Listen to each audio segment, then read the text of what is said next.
आकाशवाणी से प्रस्तुत है प्रादेशिक समाचार।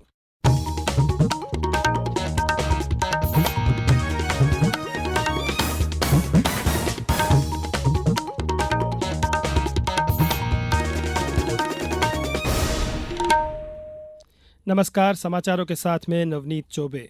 उपराष्ट्रपति जगदीप धनखड़ ने कहा कि आज पूरा देश आतंकवाद के खिलाफ एकजुट है। हमारी सेनाओं के पराक्रम के लिए पूरा देश गौरव महसूस कर रहा है।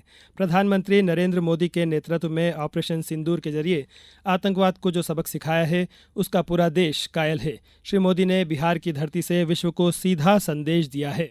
आज पूरा देश राष्ट्र भावना से ओतप्रोत है, राष्ट्र को समर्पित है, आतंकवाद के खिलाफ एकजुट है और प्रधानमंत्री के नेतृत्व में पहलगाम का जवाब ऑपरेशन सिंदूर के माध्यम से लिया, उसका लोहा दुनिया ने माना है। विश्व के इतिहास में ऐसा पहले कभी नहीं हुआ कि देश का प्रधानमंत्री बिहार से विश्व को एक संदेश देता है, जिन्होंने सिंदूर मिटाया है उनको धरती पर रहने का अधिकार नहीं है।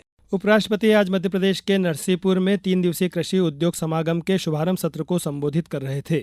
उन्होंने नरसिंहपुर जिले में करीब 116 करोड़ रुपए के लागत के 86 निर्माण कार्यों का लोकार्पण एवं भूमि पूजन भी किया। उपराष्ट्रपति और श्रीमती सुदेश धनखड़ ने एक पेड़ मां के नाम अभियान के तहत पौधारोपण भी किया। इस अवसर पर राज्यपाल मंगूभाई पटेल और मुख्यमंत्री डॉक्टर मोहन यादव ने भी कार्यक्रम को संबोधित किया। प्रधानमंत्री नरेंद्र मोदी ने आज गुजरात में कई विकास परियोजनाओं का उद्घाटन करने और आधारशिला रखने से पहले वडोदरा में एक रोड शो किया। श्री मोदी की एक झलक पाने के लिए सड़क के दोनों ओर लोग बड़ी संख्या में एकत्रित थे। बाद में प्रधानमंत्री श्री मोदी ने दाहोद में रेलवे के लोकोमोटिव विनिर्माण संयंत्र का उद्घाटन किया। यह संयंत्र घरेलू उपयोग और निर्यात के लिए 9000 हार्स पावर के इलेक्ट्रिक लोकोमोटिव का उत्पादन करेगा। प्रधानमंत्री नरेंद्र मोदी ने आज अपने कार्यकाल के 11 वर्ष पूरे कर लिए हैं। आज ही के दिन वर्ष 2014 में श्री मोदी ने भारत के प्रधानमंत्री के रूप में शपथ ली थी।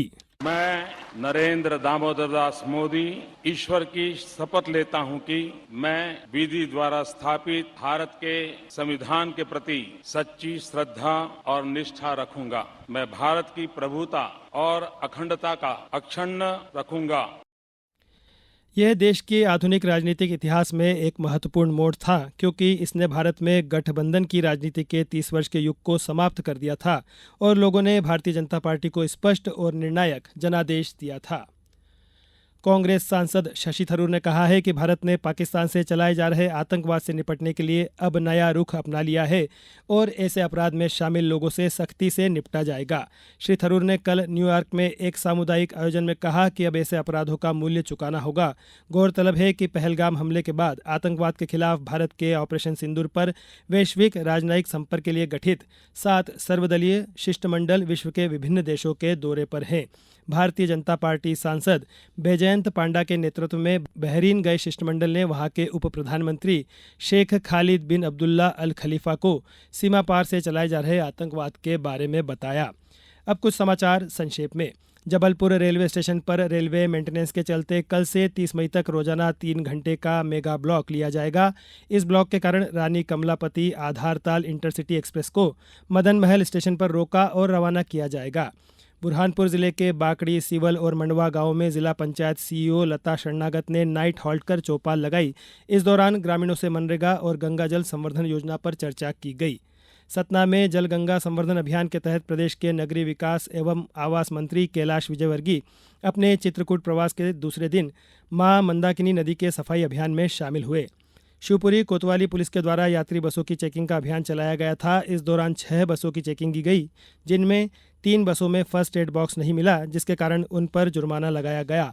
और आज सोमवती अमावस्या है। नर्मदापुरम में महिलाओं द्वारा अपने पति की लंबी उम्र और वैवाहिक जीवन की सुख शांति के लिए वट सावित्री व्रत किया जा रहा है। इस बुलेटिन में इतना ही। अगला बुलेटिन शाम 7:10 पर। नमस्कार।